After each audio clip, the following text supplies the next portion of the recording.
महाप्रभु श्री तरिवंश चंद्रजू महाराज की, श्री सद्गुरुदेव भगवान की जय।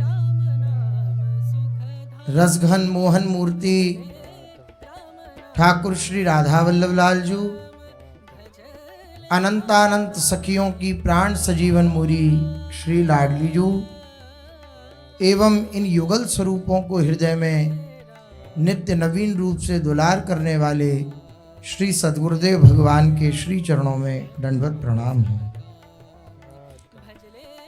मनुष्य के जीवन में आनंद के द्वार उसी दिन से खुल जाते हैं जब भगवत कृपा से, भगवान की कृपा से वे किसी महापुरुष के शरणागत हो जाता है। उसी दिन से उसके आनंद के द्वार खुलते हैं।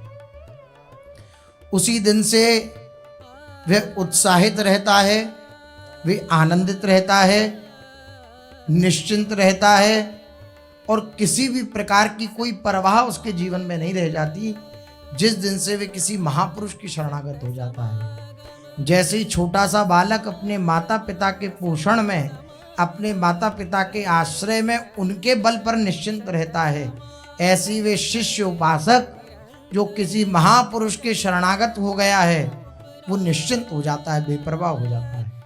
भगवान के द्वारा प्रतिष्ठित मर्यादा है, उस मर्यादा का जब अतिक्रमण होता है तो भगवान की माया खींच लेती है और अवश्यमेव भोक्तव्यम कृतम कर्म शुभाशुभम, शास्त्र विधान लागू हो जाता है।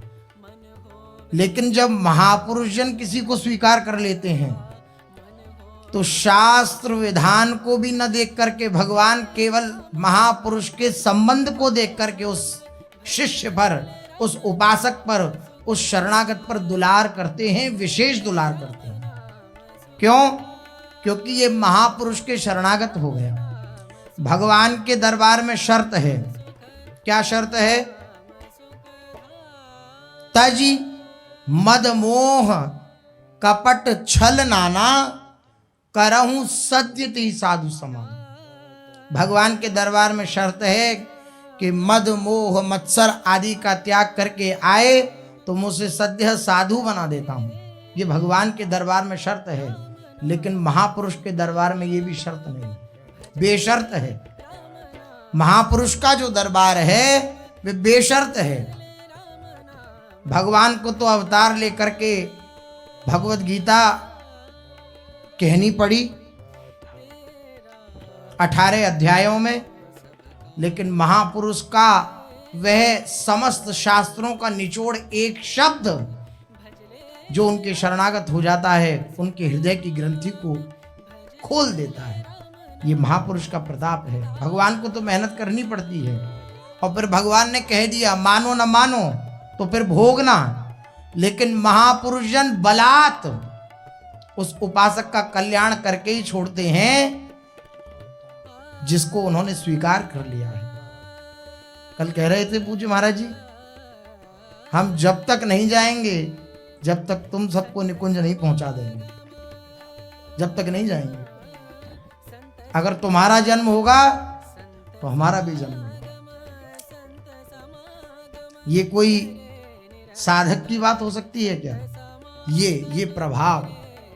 और ये महापुरुष जन भी पूज्य राधा बाबा कहते हैं कि ऐसे ही हैं। एक बार अगर दृष्टि पड़ गई किसी पर और हृदय में ये भगवान की कृपा से संकल्प उनके हृदय में उदय हो गया कि इसका कल्याण करेंगे हम, तो फिर कल्याण हो गया। क्योंकि उन महापुरुष की बात भगवान भी नहीं टाल सकते।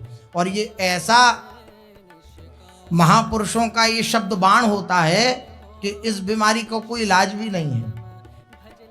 एक बार महापुरुष की वाणी को श्रवण कर लिया, आपके हृदय में पहुंच गई, तो हो सकता है स्वभाव संस्कारवश आप पुनः संसार के मार्ग में चले जाएं, लेकिन वे वाणी विराजमान है, वो ऐसी जगह आपको उठाएगी जहां आप अपने जीवन की संभावना खो चुके होंगे कि अब तो मेरा कुछ नहीं हो सकता, अब तो मेरा पतन हो गया।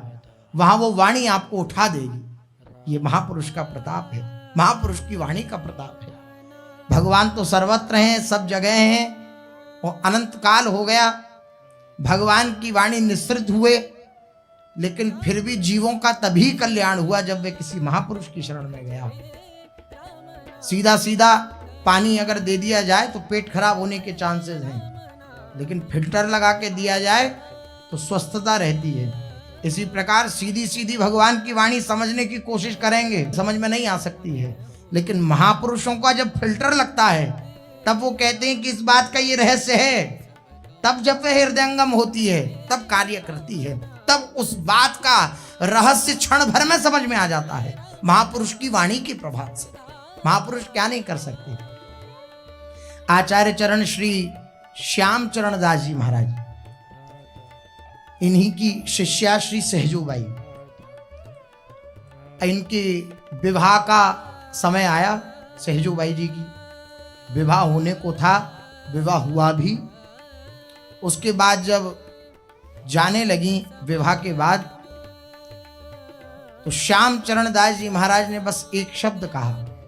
भगवान को तो बहुत शब्द कहने पड़े, इतने बड़े बड़े ग्रंथ प्रभु को रचने पड़े, लेकिन फिर भी बात नहीं बनी। लेकिन महापुरुष के एक शब्द से क्या हो जाता है ये देखिए।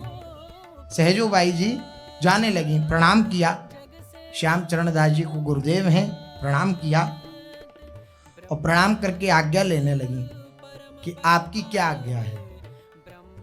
जब आप महापुरुष को छूट दे देते हैं और उनसे कह देते हैं कि आप अपनी इच्छा बतलाइए, तब महापुरुष आपको अपने हृदय की बात बतलाते हैं। जब पूर्ण समर्पण होता है, पूर्ण उनकी आज्ञा में महत्व बुद्धि होती है, तो महापुरुष जन बिना हिचक के, बिना संकोच के अपने हृदय की बात कहते हैं।